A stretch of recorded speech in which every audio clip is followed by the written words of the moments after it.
Vamos con Torres Quevedo. A Hace ver, 3 semanas iniciaba una serie Jorge Alcalde de los grandes inventores españoles y lo poco reconocidos que han sido muchas veces bueno, sus y inventos. conocido simplemente. Sí, efectivamente. Y hoy parece que la concluye con Torres Con Torres Quevedo. Quevedo, con Leonardo Torres Pues, Quevedo. Hay quien dice que, hay algunas teorías por ahí un poco esotéricas, que el nombre marca la personalidad, ¿no? En este caso, Leonardo no podía ser otra Leonardo. cosa que un gran inventor. Un inventor que nació en 1852 en un pueblecito de Cantabria, que desde muy pequeño tuvo mucho contacto con la ingeniería. Su padre era ingeniero de caminos y viajaba mucho su padre, con lo cual este niño prodigio estuvo mucho tiempo en los sótanos de su casa cacharreando con los instrumentos de su padre.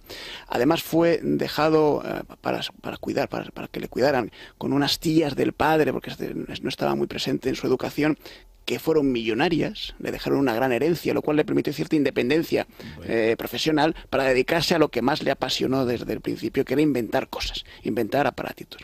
La vida de Torres Quevedo, la influencia de Torres Quevedo en la ciencia y la tecnología española va por dos caminos. Por un lado, por los propios proyectos que él diseñó, fabricó, construyó, patentó muchos de ellos, llevó a la práctica, aunque luego no tuvieron mucho éxito internacional, porque hubo otros que los supieron aprovechar mejor que el propio Torres Quevedo o que la ciencia española, pero además porque fundó en 1901 el Laboratorio de Mecánica Aplicada en Madrid, donde se inventaron cosas como el cinematógrafo de Gonzalo Brañas, como el primer espectrógrafo de rayos X, que se inventó también ahí en ese laboratorio, o como el famoso microtono de Ramón y Cajal, que es con este aparatito con el que hacía esas pequeñísimas láminas de un tejido para poder observar en microscopios. Aquí no solamente Torres Quevedo inventó él, sino que puso las bases de muchos inventos también españoles Eso que demuestra que tuvieron una mucho buena éxito. herencia en el momento Sí, oportuno ahí estaba claro da que de no se sí. tuvo que dedicar mucho a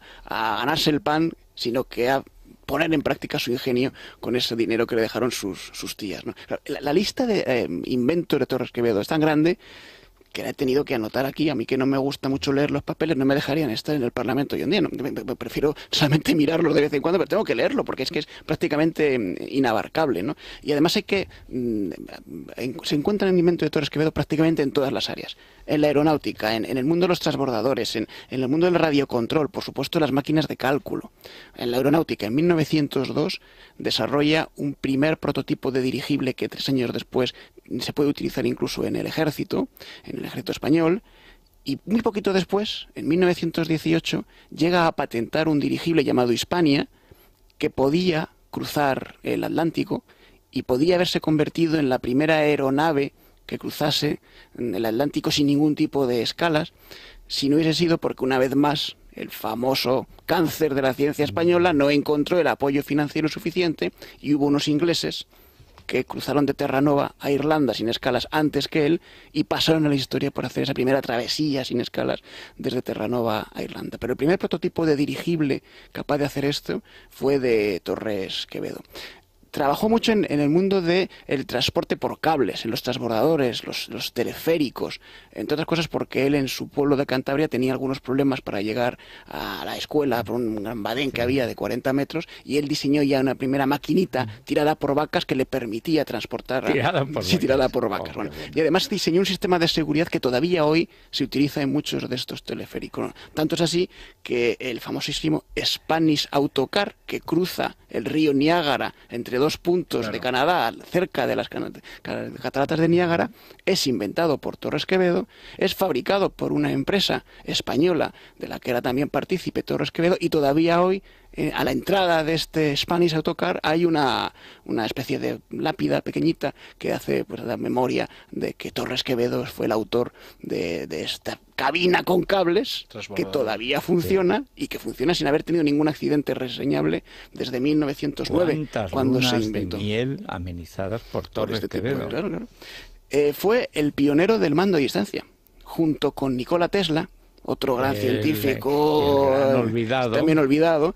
Los dos idearon prácticamente al mismo tiempo la posibilidad de manejar aparatos a distancia mediante la transmisión de ondas hercianas. En 1903 presenta en la Academia de las Ciencias de París una especie de autómata, una especie de pequeño robotijo que se movía a través del telequino, como llamó él, a este primer mando a distancia. Y poco después, en 1906, llegó a realizar maniobras en el puerto de Bilbao con un bote desde la costa, manejando este bote a distancia. Una vez más, este invento no tuvo el éxito que hubiera tenido si hubiese encontrado el apoyo financiero. Y por supuesto, parece ser que Torres Quevedo abandonó, después de no haber podido triunfar en el mundo de la aeronáutica, abandonó todos sus proyectos aeronáuticos y se obsesionó definitivamente con el cálculo, con las máquinas de cálculo. Aquellas gigantescas máquinas que permitían, mediante procesos mecánicos, realizar operaciones muy complejas, ecuaciones de segundo grado, algunos logaritmos, raíces. En el fondo era traducir los números a impulsos mecánicos, hoy en día se hacen eléctricos o electromagnéticos, y conseguir desarrollar estos cálculos complejísimos. De todas estas máquinas, lo que más sorprendió a la comunidad de entonces, llegó a ser portada de Scientific American, fue el ajedrecista. Este primer prototipo. Único, yo, de hecho, Torres Quevedo recuerdo de la Enciclopedia Álvarez, del cuarto tomo, que es donde yo creo que he aprendido todo lo que sé, y luego ya algunas lecturas, pero lo fundamental estaba allí, que aparece un dibujo del ajedrez ese tal de Torres Quevedo. Yo que nunca he sabido nada de ajedrez más que cómo se mueven las fichas y no valgo para eso. Me maravillaba que un tío no es que supiera jugar al ajedrez, es que inventaba una máquina que jugaba al ajedrez. A mí eso jugaba muy rudimentariamente, era un tablero, solamente se jugaba con dos piezas, con la torre y el rey, era jugar las últimas movimientos antes del mate, y no siempre ganaba la máquina, de hecho casi nunca ganaba la máquina, todo hay que decirlo, todavía era muy rudimentaria, pero mediante un sistema de imanes permitía que la máquina reprodujese los movimientos en teoría ideales para combatir a un ser humano en estos últimos movimientos antes de jaque mate. De todo esto, pues ha quedado simplemente escrito algo en los anales, pero yo creo que mucho olvido, que es la triste historia de estos tres científicos que hemos traído en esta miniserie de los lunes. Oh, qué triste. Pues sí, ¿verdad? Y Juanelo Turriano.